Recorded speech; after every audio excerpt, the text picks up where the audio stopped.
Hello everyone, welcome to another episode of Bobble Pod. If you're watching, you'll notice, or especially on YouTube, you'll notice that we have a different atmosphere and background.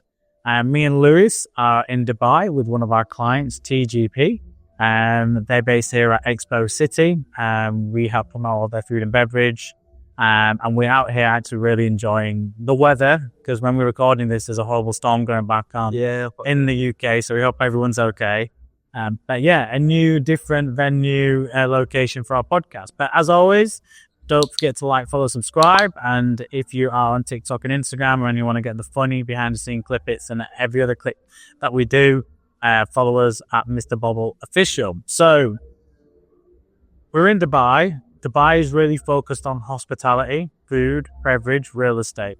Now, the clients we work with are predominantly hospitality, events, food and beverage. So we're going to be very specific on this podcast. So this podcast is about how to strategize your marketing in line with the industry sector specific elements you want to focus on. So it's going to be food and beverage and events marketing in Dubai or UAE. We're going to look at what we do in the UK. We're going to look at how we compare that to the UAE. We are actually at one of the venues and events that we actually push out, which is called Al Kabulan. Nice rooftop terrace. They've been here since the start of Expo. And later on in the podcast, we're going to do a two-part. We're going to talk about strategic stuff first and then more actionable executions in the second part. We actually will have one of the owners of, and giving his insight to marketing, promotion and elements of what's going on within food and beverage here in Dubai. But Lewis, welcome back to Bobble Pod. So it's great to be back. Last time you were on, we talked about you harassing me for a job. Yeah. So here we are now in Dubai. Living the high life, I guess. Still working hard, of course. But in much better weather circumstances. So yeah, appreciate that, Manni. So let's talk about marketing in Dubai. What's your plans? So Dubai was quite an interesting one. Everyone asked me why I came out here. And for me, it was more... I was transparent about this in a previous podcast. It was the impact Liz Truss had on the economy. And I was just kind of done with the UK. I just needed to change of scenery, change of pace. Came out to Dubai for a holiday, fell in love, met some really good contacts, and actually saw a great opportunity. We registered in May 2023. We're working with TGP in the UK. They then recognized that we were in the UAE and gave us the Expo City food and beverage contract to support them with their marketing, which we're very, very grateful for. So big shout out to TGP team, Cheryl, Alex Hughes back in the UK, Alex Simmons, James, Gala from the Saudi Arabia team. There's loads of people we worked with, and I'm probably missing off, so apologies, but they're a fantastic team. One of the best clients we actually work with, but I say that probably about every single client. But the plan, the strategy here with marketing is to bring what we're doing in terms of data analytics to the UAE. What I found here is, even though the UAE in particular and Dubai is very technologically advanced, and some of the marketing is, the adaptation of most of the expat community isn't there yet. So it's very technologically advanced, but when you think most of the workforce, most of the laborers come from, not to sound derogative in any way, but third world countries. They're not as adapted to the technology here, but they make up a large percentage of the population. So it's like, how do you market to people to come? So one of the challenges we have is we're doing events and food and beverage here at Expo. We're trying to get people into Expo, but we're also trying to get people to attend not just the event. So right now, this very second, you can't see it in the background, there's Winter City going on, which is the Christmas event. Beautiful. So we've been advertising that. And what we're trying to do is bring our UK strategic thought and process, our learnings, our data and insights, basically over to the UAE, which you're part of as well. Yeah. So I mean, for me, it's just been a nice little journey, actually. There's complete differences in the way that we're marketing in Dubai compared to the UK. I mean, for one, it's budget, of course. It's completely different. And so managing the budgets in AED is a little bit confusing in certain circumstances, but a much better place where we have wiggle room to actually expand and look into different methods of marketing. So, you might look on different upper platforms. So, for example, we had one client when we ran Snapchat ads, which is something that we'd not really sort of touched base on before, but we had to learn and adapt to the culture. Yeah. And the Snapchat over in the device, it's language. So ads have to be in English and Arabic. So you've got the internationalization of ads, different platforms. Saudi Arabia are more Snapchat focused. UAE is more TikTok focused. Different platforms, different elements. So there's a lot of learning, researching that we do, but it's good that we have tools like Global Web Index data that gives us that insight straight away. So we're not having to go through a long 6-month process with clients to say, we think you should do this. It's almost like, no, we have the data to know where your audience is. So let's attack those channels very specifically and adapt with the creative messaging a bit more. I think one of the most painful parts as well is so we get involved in some of like the graphic design of some of these companies, and we have to create obviously the Arabic version or the interpretation of the English copy or the creative that we've done, and the approval process for that is crazy because the text reads backwards as well. So having to sort of work our way around that has been a bit of a tough one. But I mean, we're getting there now, and things are looking really good. So Maya, I've got a question for you. Go on. So what are the biggest challenges marketers face in Dubai? So what's been the biggest issue for us, I guess, from the UK advertising in Dubai? What problem? I think when you look at the biggest challenges in terms of like event spaces and food and beverages, there's that many. And what I noticed is you've got places like Global Village that do extremely well, very busy. And then right next to it, you've got IMG World, which is pretty much dead. And that's an indoor theme park. Then you have Expo City, which was created originally for the Expo element. You've got the strands from different countries, from Russia to China, on all these individual exhibition areas, Saudi Arabia, UAE, etc. This place became very, very booming for COP28. I was here for COP28, and people everywhere. Like, you couldn't even stand up on here if you wanted to come and have a quick drink. That's how busy it was. But because Expo 2020 was in 2020 when COVID happened, this place got hit really badly in terms of the prospects of what it could be. You've got the Dubai Exhibition Centre just as part of this whole area. So you have all these different places around Dubai, UAE in particular. It's getting people there on a regular basis. Now, the benefit Expo has is you get big artists that come and perform here. I think Coldplay is going to be here in January, etc. You got stuff like Winter City taking place. We launched Brunt City earlier this year, which was a huge success, which now led to Brunt City 2.0. So the challenge it faces, there's that many event spaces, there's that many food and beverage companies all competing for the same level of media space, where the population size isn't that of in the UK of 65 million. It's much less here. So the population of Dubai is around maybe up to like between 4 to 6 million only. And you've got that many different food places all competing for the same ad space that actually CPCs can be inflated at key seasonal times, but everybody's seeing the same message: food, cafe, brunch. So how do you break the mold? How do you break the message? And I think and a huge credit to TGP here is the creative ideas they've come up with, what to utilize this space with, has been great. There's some ideas that haven't come to fruition, but that's just the problems you have with, red tape and, getting things done from government entities is, everything has to be approved. But you've got an amazing winter city going on. You've got Brunt City 2.0, which happens inside the dome. And we've got Cake Festival coming. So it's coming up with new ideas. And I think the consumer market in the UAE, and this is another challenge, is they want something new and refreshing. It's like a social media trend. Once the trend ends, what's the next trend? Yeah, so it's almost like UAE and Dubai as a city in particular is a trend in terms of when it comes to marketing. And if you're not on that bandwagon, you're not coming up with something new, you're not innovating, The best example I can give in Leeds is the restaurant Six by Nico.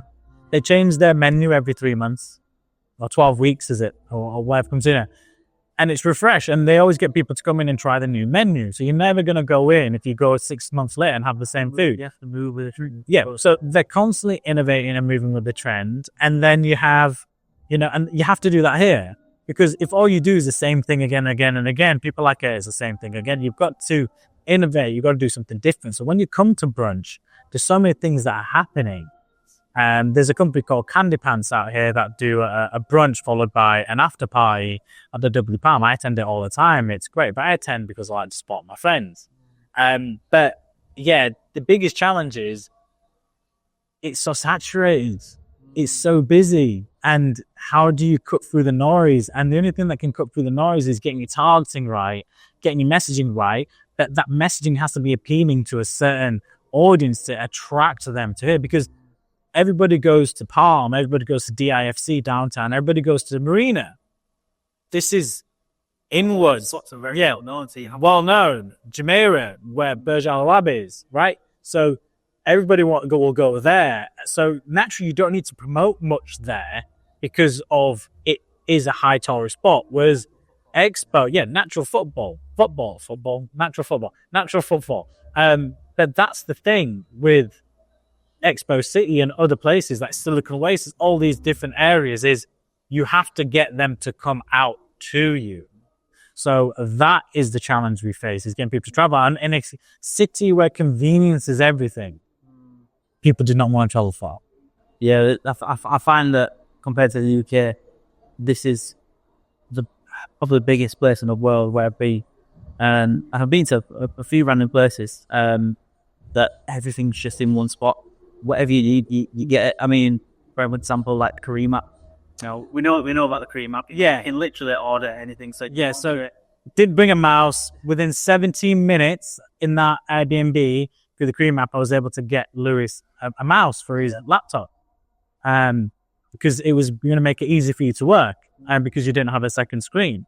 So anything you can get in terms of world of convenience, but there's other challenges as well. Yeah. So there's plenty of challenges at the moment. So I'm going to go a little bit off subject here, because I want to know your outlook on the whole influencer scene around Dubai.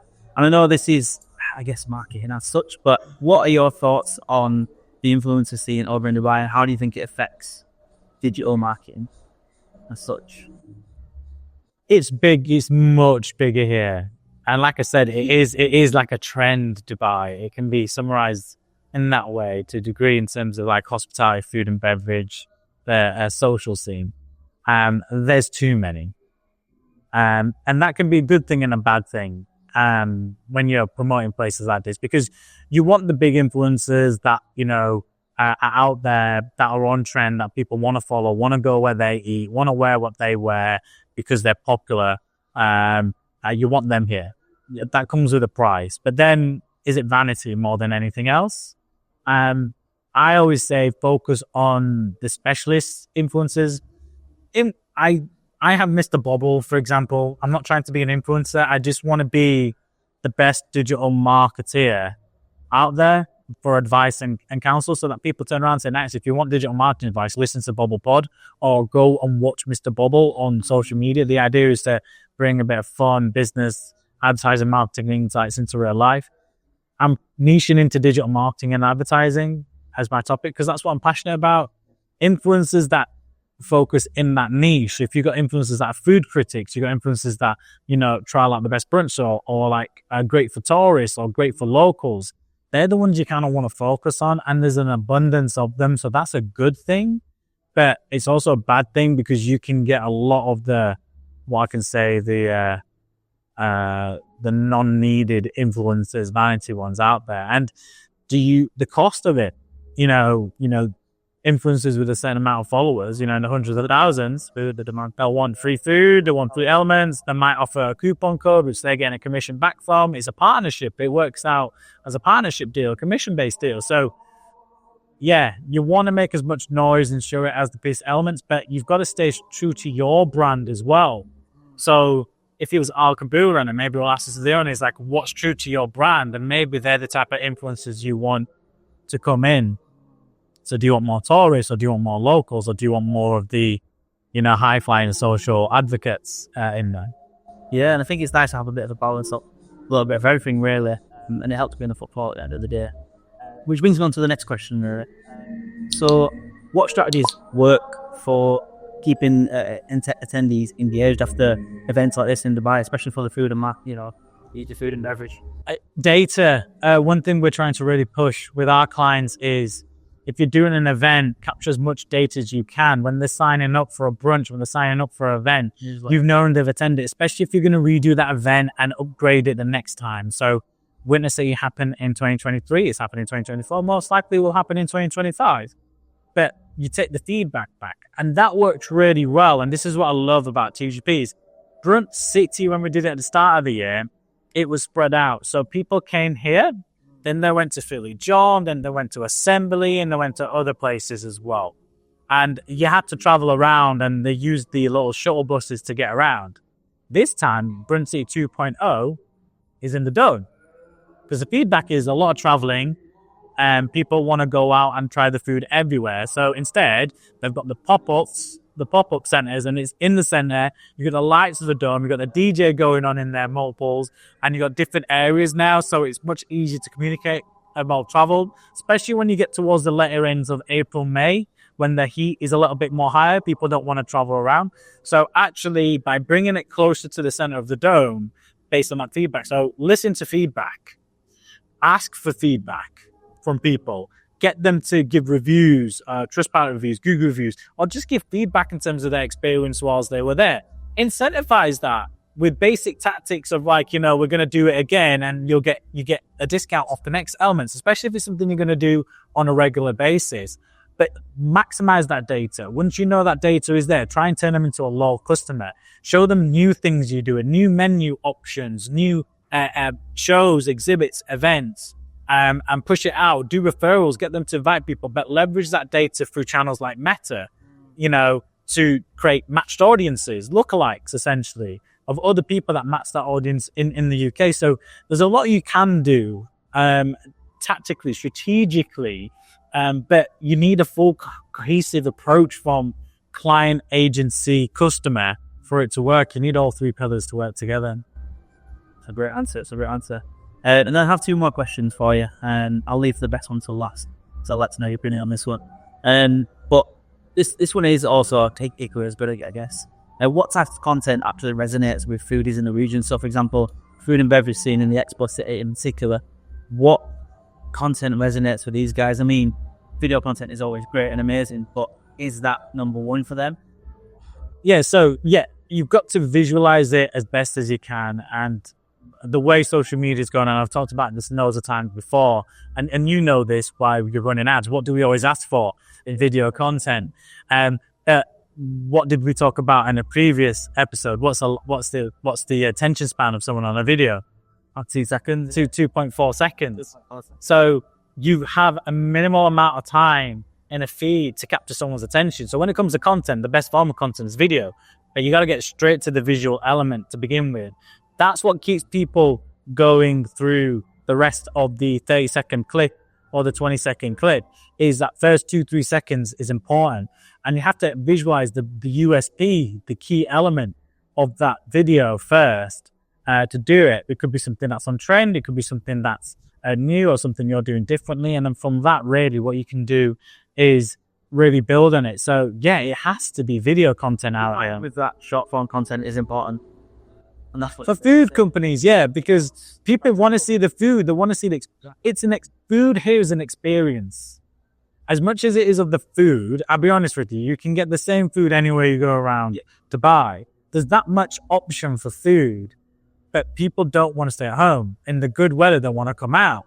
So you've got to create an experience that they're going to enjoy that's make them want to come back. For example, I really enjoyed the experience at Arabian Tea House. I know we're going to go later this week, but I have gone there every time I've been to Dubai because I love the experience of going there. There's multiple franchises of this place, like locations, and they've opened up multiple, but I like to go to the one in Old Dubai because of the experience of being in Old Dubai. I like the seating, I like the flooring, I like the elements to it. I've kind of got used to the people. They see me come back every 3-4 months, and it's like, oh, you're back, and you're back again. They recognize it. That level of personalization, hospitality. So it's creating an experience in that. But how do you do that? The best way to do that is for video. But we know with data and statistics is attention span is so low. You've got to get to that experience instantly. Yep. It's quick and snappy. So my final question, and I appreciate that answer as well, so thank you for that. Final question on this would be, what's your thoughts on the future on Dubai and on the food and beverage sides? I think This is an Expo city. Let's just put it down to this one. Where is our city, moment?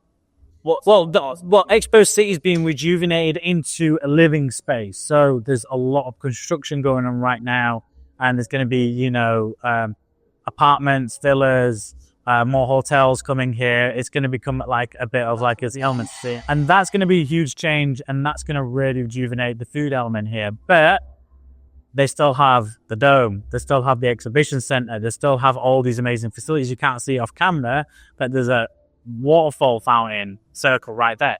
So it's going to be creating key events, inviting key artists, and staying at the top of trends. So for Expo and for TGP in particular, it's like, right, you've done Brunch City 2.0, what's 3.0? How do you make it better? How do you make it immersive? How do you make people come back again and again and again? What do you do off peak to on peak? So it's going to be, right, the future is you've got to stay consistent, and it's innovation, it's creative ideas, it's going to lead the way. And that will require more creative thinkers and companies that can deliver on that level of creativity as well, which is quite good. Final little topic, just this one just came to the head. And I think it's a good question, especially for the old podcast there. Are there any brands that we're not working with at the moment around here that you'd like to work with? There are a few. I'm really impressed with a couple of real estate clients, people like Expo Properties in terms of how they do their social media.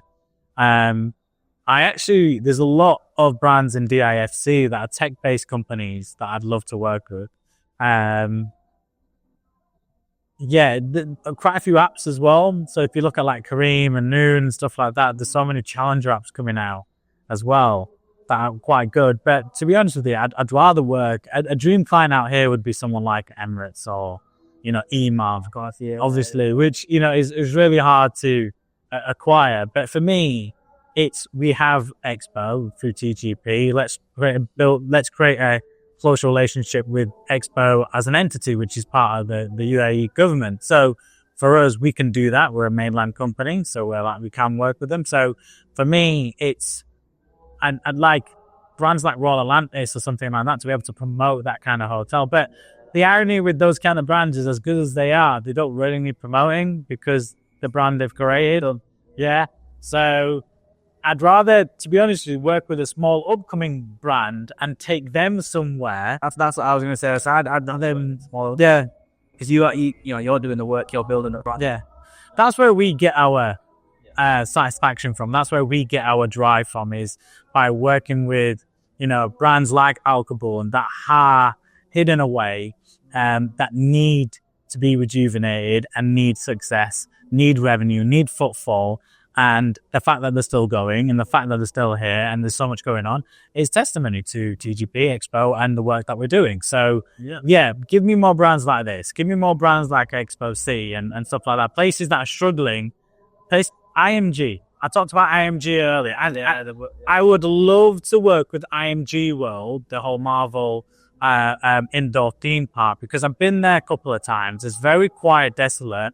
I'd like to look at how we could re-strategize engagement to that theme park, in particular to make it busy and make it relevant. It'd be a government entity anyway again. So something like that as a challenge would be great, because I like a challenge. And I feel like if we did that, that'd be a great case study for us for anything else we did.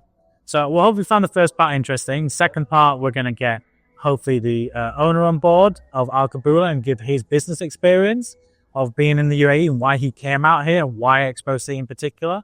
But you've been great. As always, don't forget to like, follow, subscribe. Don't forget to follow me at Mr. Bobble Official. Hope you've enjoyed the background. there has been some really nice classical music going in the background. So I don't know what impact that's had on our minds. And so, yeah, we hope you've really enjoyed this one. Thanks, Lewis, for asking the questions, and we'll catch you on the next episode very, very soon.